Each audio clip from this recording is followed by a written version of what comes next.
நிறைய டைம் இந்த கீரை விதை நான் போர் மண்ணில் போட்டிருக்கேன். ஆனால் வரவே வராது. அப்புறம் ரொம்ப நாள் கழித்து பார்த்தோம் அப்படின்னா ஒரு 2, 3 அப்படி தான் வந்திருக்கும்.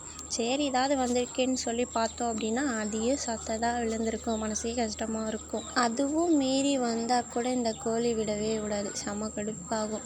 சரி அப்படின்னு சொல்லிட்டு தான் இந்த பானையில் சோளம் வச்சுருந்தோம்ல, அந்த பானையில் மறுபடியும் மண் போட்டு விதை போட்டிருந்தேன். பட் ஆனால் நான் எதிர்பார்க்கவே இல்லை இந்த அளவுக்கு வரும் அப்படின்னு சொல்லிட்டு. நல்லாவே வந்திருந்தது.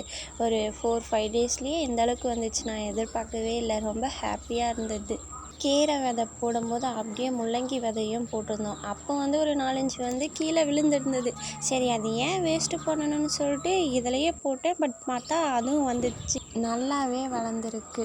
ஆனால் பானையில் ஃபுல்லாக மண் போட்டிருந்தா இன்னும் பார்க்க நல்லா இருந்திருக்கும். ஆனால் இந்த மண் எடுக்கிறதுக்கே ரொம்ப கஷ்டப்பட்டேன். எங்கெங்கேயோ தேடி எடுத்துகிட்டு போட்டிருந்தேன். கொஞ்சம் ஓரளவுக்கு முள்ளங்கி செடி பெருசாக வந்ததுமே அதை பிடுங்கி வேறு இடத்துல வச்சிட்டோம்.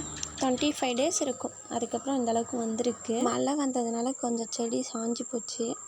இந்தளவுக்கு சத்தம் இல்லாமல் ஃப்ரெஷ்ஷாக வந்திருக்கு. ஸோ ஹாப்பியாக இருக்குது. நெக்ஸ்ட்டு வீடியோவில் பார்க்கலாம். என் வீடியோ பார்க்குறீங்க ஒரு சப்ஸ்கிரைப் பண்ணிவிட்டு பாருங்கள். தேங்க்யூ ஃபார் வாட்சிங்.